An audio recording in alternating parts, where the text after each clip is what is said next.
Wala nang dahilan para manatili pa kami dito, Panabon. Kayo na lamang ni Lumbas ang maiiwan sa konseho. Kung ganun, di wala nang silbi ang konseho. Ang balita ko, bubuwagin na ito at iluluklok si Daragit bilang bagong hari. Hari? Hindi maaaring mangyari yun. Lahat ng gustong mangyaring Daragit, sasang-ayunan na lamang ni Lumbas. Wala ka nang magagawa, Panabon. Hanggat nandito ko, hindi ko hahayaang maghari si Daragit. Lalo na magigipit ang mga tabon. Bahala na kayo sa mga problema ninyo. Basta ako, babalik na ako sa aming kahariang makulay at masaya. Masaya. Masaya. Masaya. Makulay at masaya. Masaya.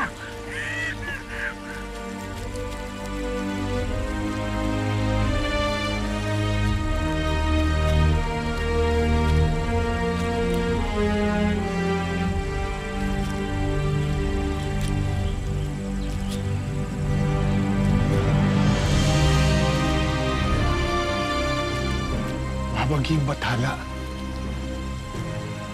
Kayo na pong bahala.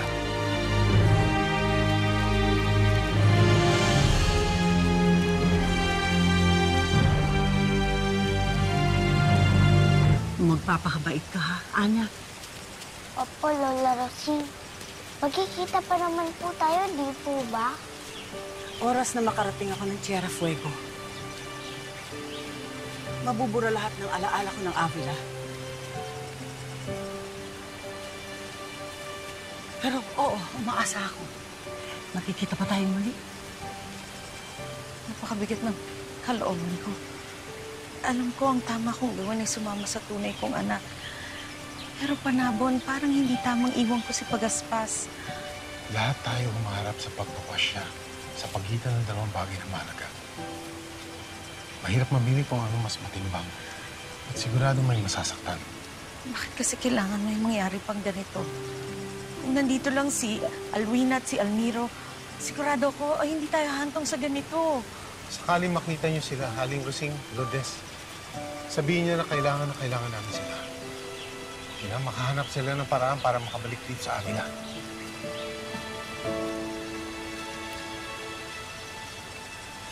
Ani Lourdes! Lourdes! Kailangan na natin umalis.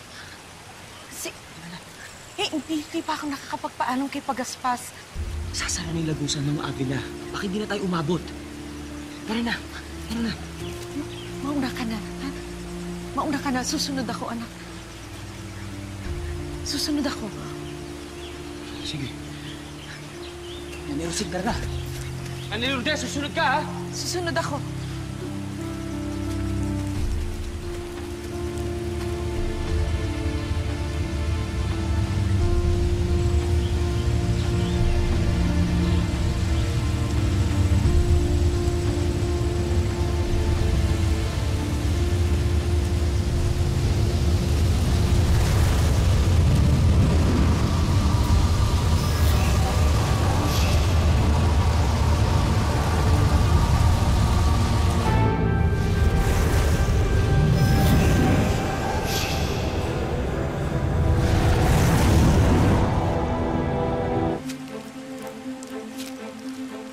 Mga mamamayan ng Avila, nais sa katuparan na ang pagsasara ng ating kaharian. Ngayon, makakatulong na tayo ng mahimbing at panatag na hindi nagigising sa anumang paglusob mula sa ating mga kaaway. Batid ko na marami kayong kaibigan, kapatid, mga pamilya ang napilitang lumisan at maaaring hindi na makakasama kailanman. Ngunit, tumingin kayo sa inyong tabi. Sa inyong harapan, sa inyong likuran.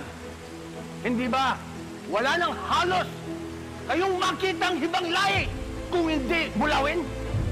Tingnan nyo! Ang Avila ay para sa Bulawin. Mabuhay ang Avila!